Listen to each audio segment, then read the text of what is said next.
What is going on, guys? Mike with Chit Chat Gaming here. So as most of you know by now, I recently was able to get my hands on the PlayStation 5, which I've been enjoying very much here. Been playing some Horizon Zero Dawn. I've been playing some Spider-Man Miles Morales, NBA 2K21, Astro's Playroom. Actually getting ready to start God of War after I finish Miles Morales here. So again though, been having a lot of fun playing it. And I needed a headset for it. So I have Astro A40s that I've had for probably well over 6 years now. But they're for my Xbox or Xbox One. They have the, I think it's the M80 mix amp with it as well too, that kind of plugs into the controller. So I have those, and I also have my HyperXs that I use for PC gaming. So I was like, you know what, I need a pair of headset, a good pair of headsets that, you know, take advantage of the 3D audio as well too here, and also just basically an updated headset for myself. So I went ahead and I was looking around, and I've done some research and everything as well here too, and I've heard a lot of negativity and some positive, you know, vibes and such, feedback for the official PlayStation 3D audio here, Pulses. So these are the Pulse 3D, and they're wireless. I never really had the original PlayStation Golds. Never had those before, but I heard they're a lot like that. So I wanted to go ahead and try these out. Like I said, I've heard some positive and some negative feedback about these. So I was like, you know what? I'm going to try it myself. That's just how I am. I don't usually listen to critics very much. So I want to go ahead and give them a try. So I did just that. And I got to say that I'm overall not really too, you know, hyped, or, you know, not really too satisfied, you know, with these particular headsets. So here they are right here. I'll show some close-up footage and such of the actual headsets and whatnot here. So let's go ahead and let's talk about the positives and the negatives here. If you're in the line, you know, you're definitely on the market, I should say, for a headset here for your PlayStation 5, or just for a headset in general that you want to be able to use on PC as well too. Because that's kind of what I'm gonna be doing here, is mainly using these for the PlayStation 5 and for the PC. But I want to go ahead and just kind of, like I said, just talk about the positives first here. So the big positive here is that they look awesome. I mean, they are a great looking headset, because most gaming headsets, let's be honest, are pretty ugly for the most part here. I mean, you can get some other ones out there like the Steel series and such that aren't too bad looking, but these are just very nice looking, and the golds were as well too, if I remember correctly. So again though, these are definitely, I mean, even on the head itself, you know, they look really good. They're not too big, but they definitely do look very nice. So that's the one thing they got going for them. The second thing they got going for them is that they are, you know, officially Sony licensed. They're a PlayStation product, so you do have the little PlayStation logos here on the side. And not only that, you know, you do get that 3D audio and everything here too from the actual firmware and so forth from the hardware itself. So they are, you know, Sony manufactured, and they are a Sony licensed product here. So that's definitely the other positive here. Another one too is I actually do like how they adjust. They have this little rubber piece right here that, you know, basically when you slide it on, instead of like having like adjustable head earpieces, you just put it on like this and it kind of just goes into place, and it actually do like that as well too. I actually really enjoyed that. Something new for me.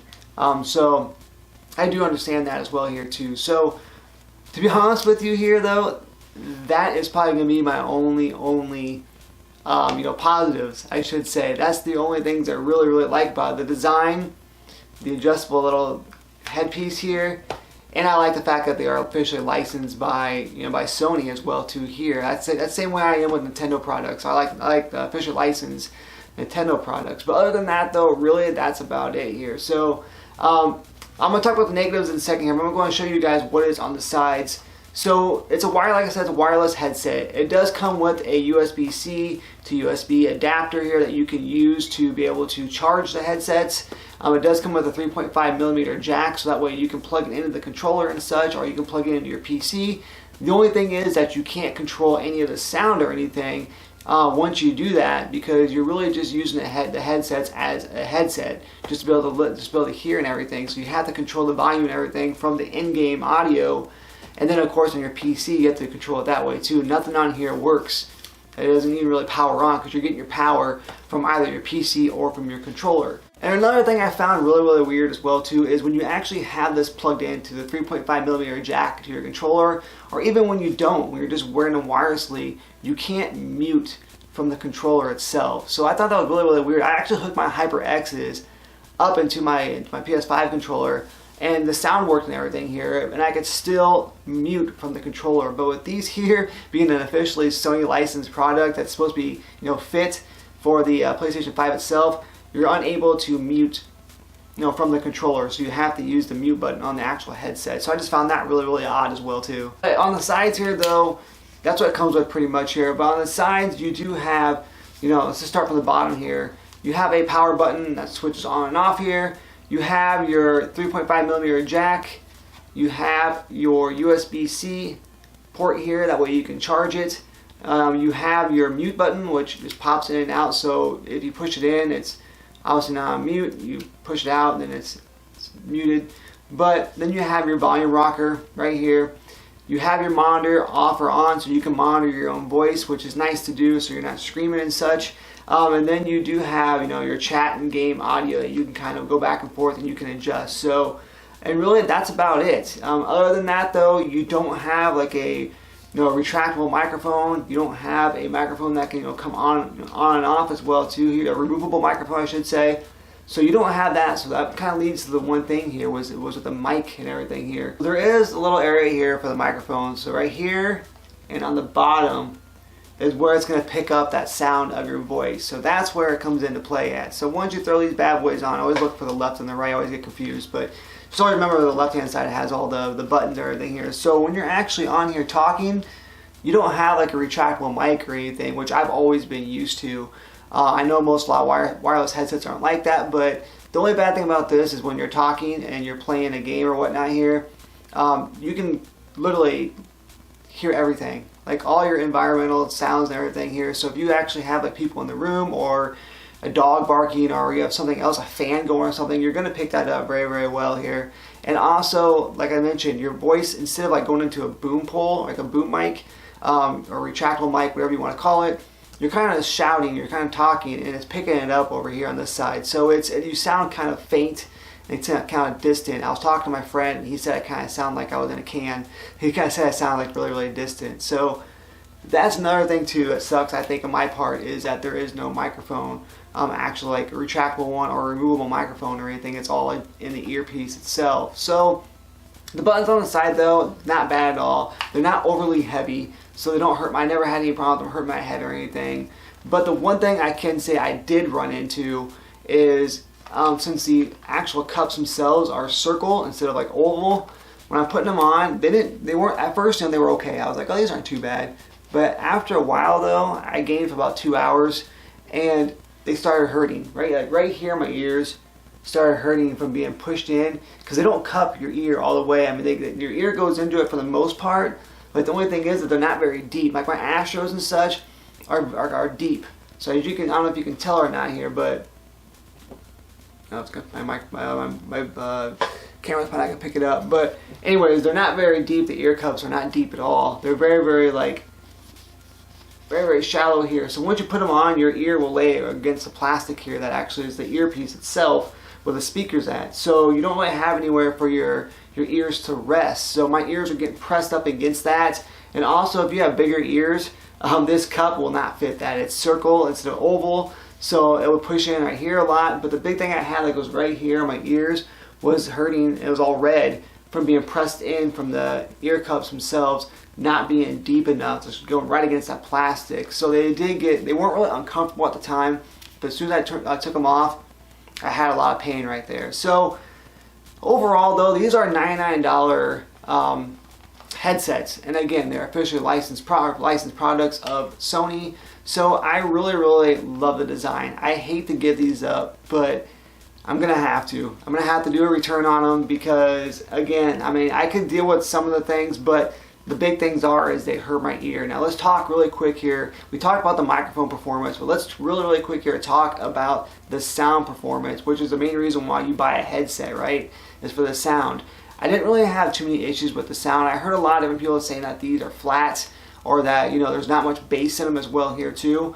And I gotta say that is 100% true. Now the sound themselves, I was playing Astro's Playroom, and it was really, really nice. I mean, it was loud, of course, but I could also hear with the 3D audio, I could hear like everything, whether it was like on the side of me, you know, things that were above me or things that were below me. Like, it was really a different kind of sound. I really like the whole 3D audio thing. It's really, really cool.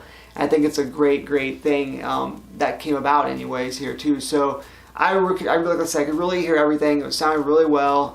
I played a couple of games of COD as well, Warzone anyways, and I could pick up a little bit of, you know, like footsteps and such. But again, the audio is not horrible. It just doesn't sound as crisp as I would expect it to. I know these are $99. They're considered a budget to a degree, headset to it, you know, and as far as wireless goes.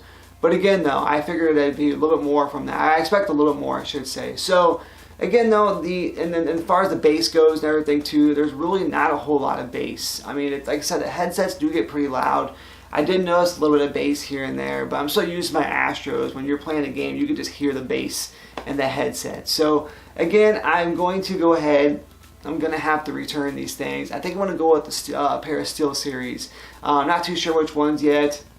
But I've heard a lot of good things about those. Or I may just go ahead and get an updated version of the Astro A40s, or you know, the Astro A20s as well too. I've heard good things about those. I don't necessarily need wireless. I'm always used to wired, so I may go back to just doing a wired headset as well here too. I know there's a lot of issues with latency and stuff as well too with wireless headsets. A lot of people don't like, gamers don't like. So again, though, I never had a pair of wireless headsets for the most part. I've always been a wired guy. So I'll go ahead and I'm going to go ahead and try and find something else that I really, really like. But I just want to give you guys a little bit of heads up here if you are on the market looking around for a headset for your PlayStation 5. That I'd go ahead and I'd honestly probably skip out on these unless you really, really like that design and you're okay with, I mean, if you really like the design and you're okay with the, you know, the ear cups and everything being more circled. Like, I mean, I guess you gotta try it for yourself. I mean, you can listen to me all you want, but again, you kind of sometimes have to try it for yourself. And that's kind of what I did here, and I should listen to the reviews. Again, they're not a bad headset. They're just not for me. So again, guys, let me know down below here what headsets you have for your PlayStation 5 or what headsets you use in general here. Like I said, I mainly use my Astros. I use my HyperXs as well too for PC. I've had so many headsets over the years, but again, though, I've never found anything more comfortable than my Astros. So again, guys, just want to give you a heads up, give you a quick look here at the official PlayStation Sony Pulse 3D headsets here. So make sure you guys like the video here, make sure you subscribe to the channel, and make sure you turn on that bell notification to keep updated with all things that is Chit Chat Gaming. And once again, guys, this has been Mike saying, happy gaming.